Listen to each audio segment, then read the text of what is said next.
Good morning everyone, how are you. उम्मीद है आप सभी अपने घर में, आपके घर वाले सभी सुरक्षित होंगे। तो यहाँ पर हम हमारा हिस्ट्री का चैप्टर कर रहे हैं बेटा। चैप्टर इज़ वेरी लेंथी, मतलब हम 1-1.5 हफ्ते से इस चैप्टर में को लगातार कर रहे हैं। अभी हम हमारी 4th यूनिट में पहुँचे हैं और 4th यूनिट में अब आ गया है हमारा Germany can the army be the architect of a nation. कि क्या जर्मनी, क्या सेना राष्ट्र की निर्माता हो सकती है? कि क्या कोई सेना मिलकर कोई राष्ट्र बना सकती है? The making of Germany and Italy. तो इस यूनिट में हम वही पढ़ेंगे कि जर्मनी और इटली का निर्माण कैसे हुआ, इनका एकीकृत कैसे हुआ। After 1848 nationalism in Europe moved away from its association with democracy and revolution. 1848 के बाद यूरोप में राष्ट्रवाद का जनतंत्र और क्रांति से अलगाव होने लगा। यूरोप में जो राष्ट्रवाद था, लोगों के मन में राष्ट्रवाद की भावना पनपी थी, वो जनतंत्र और क्रांति से उनका अलगाव होने लगा। इसका रीज़न क्या था?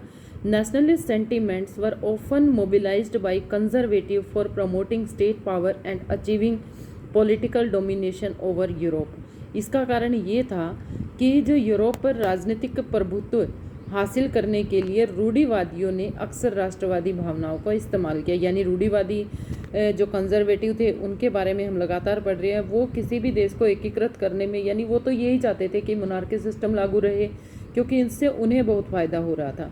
This can be over observe in the process by which Germany and Italy came to be unified as nation states. As you have seen, nationalist feelings were widespread among middle class Germans who in 1848 tried to unite the different religions of the German confederation into a nation state governed by elected parliament. अब इसको ऐसे देखा जा सकता है जिससे Germany और Italy का एकीकृत हुआ, राष्ट्र राज्य बन गए दोनों। जैसा आपने पहले भी देखा है कि राष्ट्रवादी भावनाएं मध्यम वर्गीय, यानी जो मिडिल क्लास लोग थे, मिडिल क्लास जर्मन थे, उनमें बहुत ज़्यादा थी। और 1848 में जर्मन महासंघ कॉन्फेडरेशन के विभिन्न इलाकों को जोड़कर एक निर्वाचित संसद यानी पार्लियामेंट द्वारा शामिल राष्ट्र राज्य बनाने का प्रयास किया गया है। यानी पार्लियामेंट बन गई तो इससे उसको एक राष्ट्र राज्य बनाने का प्रयास किया जाने लगा। This liberal initiative by a nation building was however repressed by the combined forces of the monarchy and the military, supported by the large landowners called Junkers of Persia। अब ये जुनकर्स नया वर्ड आया है। ये जुनकर होते थे जो लार्ज, यानी जो बड़े बड़े जमींदार होते थे, लैंड ओनर होते थे, उनको जुनकर बोला गया है। वन वर्ड क्वेश्चन में आ सकता है। लेकिन वो बेचारों के मन में राष्ट्रवाद की भावना तो जन्म ले रही थी, लेकिन वो दबा दी गई। किसके द्वारा? जो वहाँ का राजा था, जो राजशाही होते थे, फौज होती थी, उसकी सहायता से। और बड़े बड़े भूमि समुदाय होते थे, उन्होंने भी उनका साथ दिया और उन राष्ट्रवादी भावनाओं को वहाँ से दबा दिया गया लोगों के मन से, पर्सा में।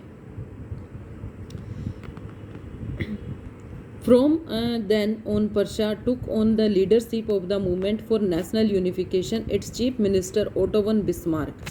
अब यहाँ पर क्वेश्चन बनेगा, who was Otto von Bismarck? He was the chief minister. यानी ओटो वन बिस्मार्क कौन थे? अभी आगे इनके बारे में और पढ़ेंगे। Was an architect of this process carried out with the help of Persian army and bureaucracy.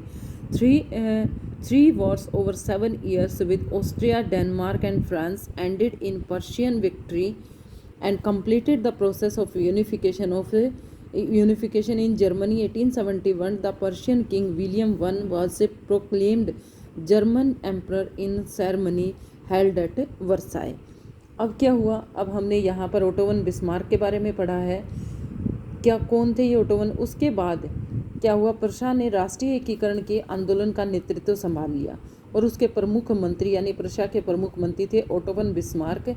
इस प्रक्रिया का जनक माना जाता है। उन्होंने ये सब कुछ शुरू कराया था और पर्सा की सेना और नौकरशाही की मदद ली।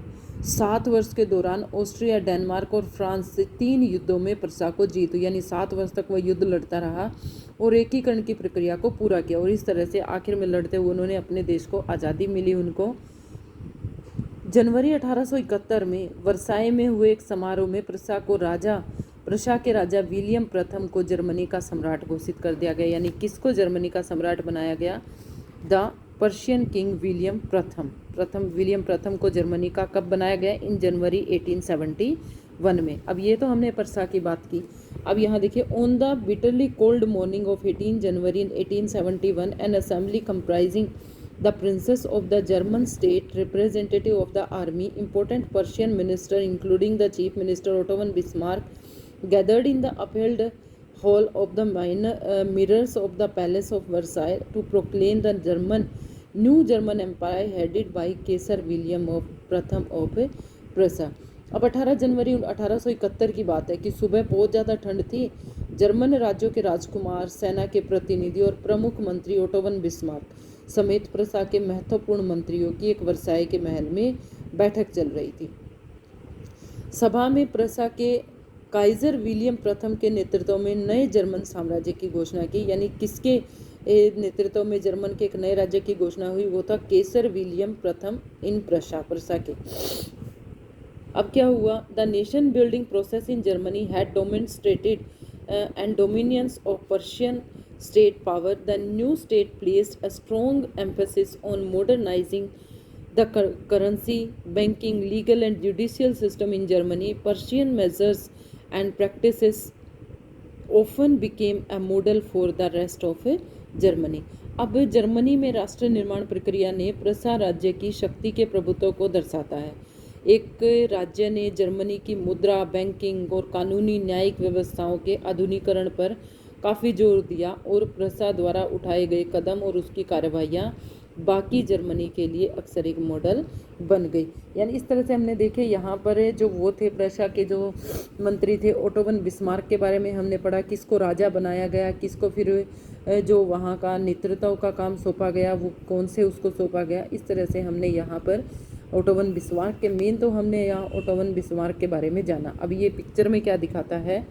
The proclamation of the German empire in the hall of mirrors of Versailles, Otto von Werner. ये क्या था? आंटोनिन वॉन वर्नर की कृति वर्साई के हॉल ऑफ मिरर्स में जर्मन साम्राज्य की घोषणा हुई। यानी जर्मन को एक साम्राज्य की घोषणा के रूप में दर्शाया गया है। इतना ही करें बेटा, आगे का हम हमारी नेक्स्ट वीडियो में करेंगे।